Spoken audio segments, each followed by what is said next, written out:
Voici notre tapis de pâtisserie. Le tapis est en silicone anti-adhésif et il est assez grand. Il fait 60 sur 40 cm. Vous allez me dire qu'il est trop grand pour entrer dans vos tiroirs peut-être. Mais regardez comment il est flexible. Soit je le roule ou je peux aussi le plier. Ça ne fait rien du tout.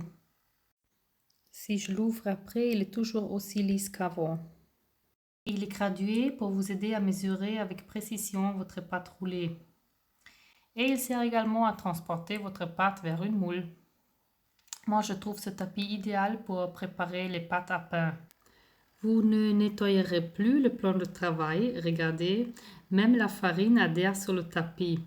Vous salirez plus votre cuisine aussi vite, c'est génial. Et il se lave aussi au lave-vaisselle. Cette pâte est là maintenant reposée pendant 1 heure à température ambiante. Pour mes pâtes à levure, j'aime bien utiliser le bol à pâte classique. Celui-là, il contient 2 litres. Il y a aussi le couvercle qui vient avec. Et le bol en verre, il est très résistant à la chaleur. Il peut également aller au four jusqu'à 180 degrés. Vous pouvez le passer au micro-ondes, au congélateur et au lave-vaisselle. Vous avez les marquages de mesure à l'extérieur. Donc à l'intérieur, le bol est lisse pour que la pâte elle pousse bien. Voici le Mix and Scraper, c'est la raclette qu'on a dans différentes tailles. Et j'aime bien l'utiliser pour les pâtes qui sont un peu collantes, c'est super pratique. Déjà, il y a sa forme de cuillère et il a aussi une couche anti-adhésif, donc la pâte elle colle pas sur la raclette.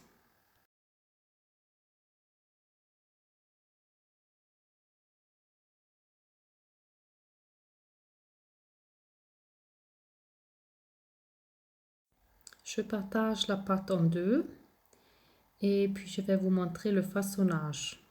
Ça veut dire on va mettre la pâte en forme. Alors moi personnellement j'aime bien utiliser mes mains, comme ça je sens mieux la pâte et le progrès. Et regardez, je vais rabattre mon pain. N'hésitez pas à fariner si ça colle un peu. Et je le tire et je le rabats. Toujours dans le même sens pour avoir quelque chose de régulier. Je rabats toujours la pâte vers le milieu. Je ramène tous les côtés au centre. Je fais environ 10 manipulations. Je ne compte pas vraiment. Et après, vous allez sentir que quand le pain est bien formé, en fait, je compte pas, mais je sens là que c'est une jolie boule. Et je prends entre mes deux mains, je le tourne un peu.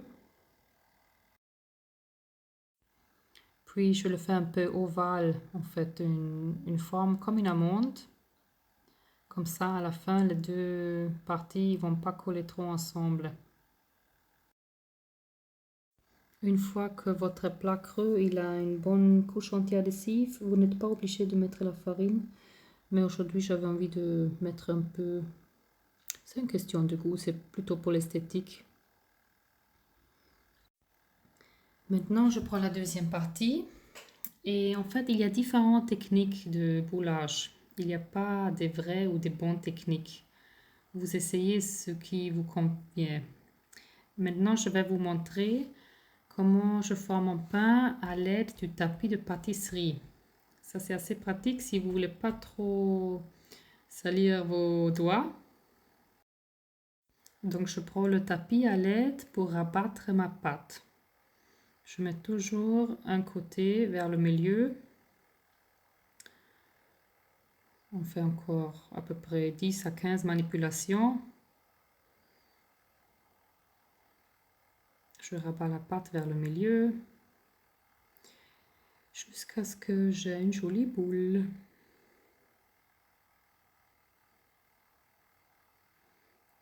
Mais moi personnellement j'aime vraiment utiliser mes doigts. Je trouve le travail un peu plus précis à la fin surtout. Donc voilà, c'est le même système. Le beau côté lisse face autour.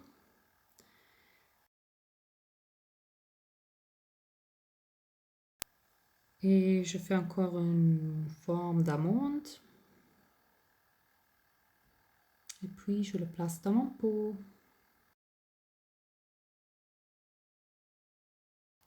Ensuite, je farine encore une fois mon pain. Mais vous pourriez également mettre des pépins de tournesol ou des flocons d'avoine ou qu'est-ce qui vous plaît. Et ensuite, je vais lamer mon pain. Je cherche un couteau. C'est pas uniquement pour l'esthétique, ça permet aussi l'évacuation des gaz pendant la cuisson. C'est-à-dire le pain, il va pas déchirer n'importe où et n'importe comment.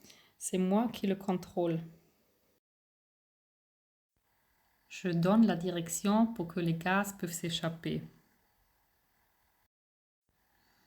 Le four est déjà préchauffé à 230 degrés. On va mettre le couvercle et on le met au four pendant 60 minutes.